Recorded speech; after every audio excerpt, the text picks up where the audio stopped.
When we think about the biggest names in history, we picture these unshakable giants, right? Titans of power, genius, conquest. But what if I told you that behind that tough exterior, a lot of them were, well, secretly terrified? Today, we're going to pull back the curtain and look at the secret fears that made these larger than life figures, surprisingly human. All right, so let's kick things off with a bit of a riddle.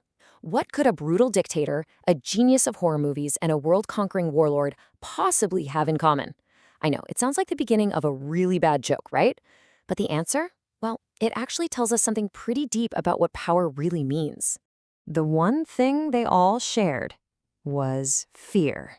And I'm not talking about the fear they put into other people. No, I mean their own secret, totally irrational phobias. The kind of crippling anxiety that could turn some of the most powerful people in history into, well, a nervous wreck. So let's start digging into the secret terrors of these titans. All right, so first up, we have part one, the tyrant's terrors. It's just wild when you think about it, right? These guys built entire empires by making other people afraid, but they themselves were haunted by some of the most, well, ordinary fears. And we're starting with, well, probably one of the most monstrous figures in all of history, Adolf Hitler. The contrast here is just staggering. On one hand, you have the Fuhrer, a man responsible for the deaths of millions of people. And on the other, a guy so petrified of the dentist that he actually made a 1-hour root canal last for 8 whole days. And here's where it gets even crazier. His phobia, which is called dentophobia, was absolutely extreme. We know from his own dentist's records that Hitler had just terrible oral hygiene. Constant abscesses, gum disease, you name it, all because he flat out refused to get proper care. It's unbelievable. The man who dished out unimaginable suffering on a global scale couldn't even sit still for a routine checkup. All right, next up, let's talk about a totally different kind of conqueror, Genghis Khan. We're talking about the founder of the Mongol Empire, a warlord whose name alone was enough to spread terror across continents and whose armies were responsible for the deaths of something like 40 million people. Just an absolute force of nature. But there's this incredible ancient text, The Secret History of the Mongols, and it reveals something pretty shocking. There's a line in there where his own father is talking to his future in-laws, and he begs them. He says, "My son is afraid of dogs. My kinsmen, don't let my boy be frightened by dogs." Can you believe it? The great Khan, the guy who conquered most of the known world, had synphobia, a fear of dogs. But, these kinds of paralyzing fears weren't just for tyrants. Let's move on to part two, which we're calling the genius's jitters. We're going to look at the really strange anxieties that haunted some of the most brilliant minds to ever live. And who better to start with than the man who basically turned fear into an art form, Alfred Hitchcock. I mean, this guy was the absolute king of horror and suspense. He literally perfected the craft of making audiences jump out of their seats. So, what could possibly scare the master of suspense himself? Well, the irony here is just perfect. He had something called ovophobia, which is an irrational fear of eggs. Yeah, eggs. He thought they were so disgusting, he couldn't even be in the same room as one. And eating one? Absolutely not. And you have to hear his own words on this. In an interview from 1963, he described his fear like this. He said, "That white round thing without any holes, when you break it, inside there's that yellow thing. Revolting." He even said blood was jolly because it was red, but that yellow yolk, no way. Just couldn't stand it. Classic Hitchcock.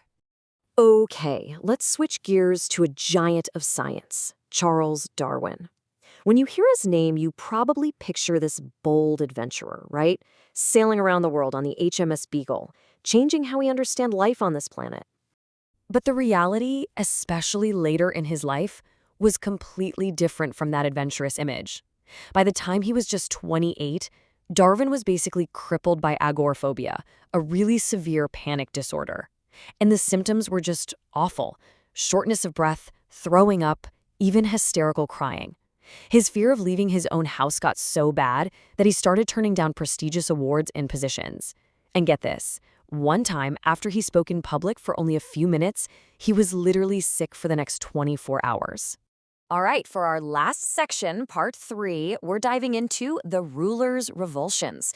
From powerful emperors to modern presidents, it turns out that all the political power in the world can't save you from your own weird anxieties. So let's talk about Peter the Great. This was the powerhouse Russian czar who basically dragged his country into the modern age, kicking and screaming through pure force of will. A seriously formidable guy.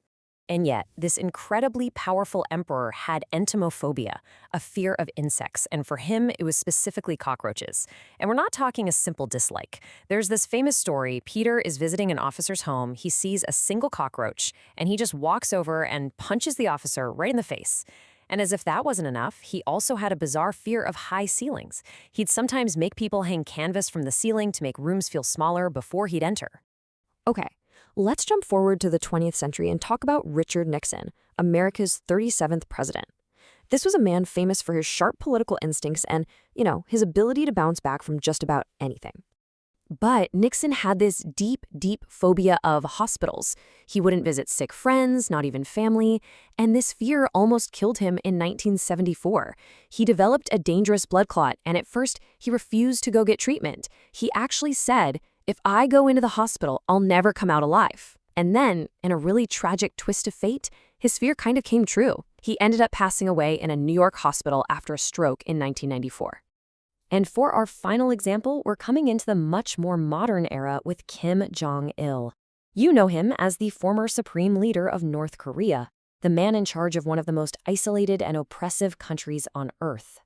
So his big fear was aerophobia, a terror of flying. And this apparently came from a really traumatic helicopter crash he was in back in the 70s. After that, he never got on a plane or a helicopter ever again. Instead, he traveled everywhere on this huge, custom-built armored train. And just to give you an idea of how extreme this was, in 2001, a trip to Russia took him 24 days by train. By plane, that same trip would have taken maybe a day. So, after hearing all these stories, what does it all really tell us? Well, for one thing, it shows that having immense power doesn't make you invincible. It doesn't erase your vulnerabilities. In a weird way, these phobias really humanize these figures. They remind us that behind the fancy titles and the fearsome reputations, we're just people. People who are battling their own demons, just like the rest of us. And all of this leaves you with one final thought, doesn't it? If these were the secret fears of the giants of the past, it really makes you wonder, what are the secret, irrational fears of the powerful people running the world today? Something to think about. Thanks for joining me.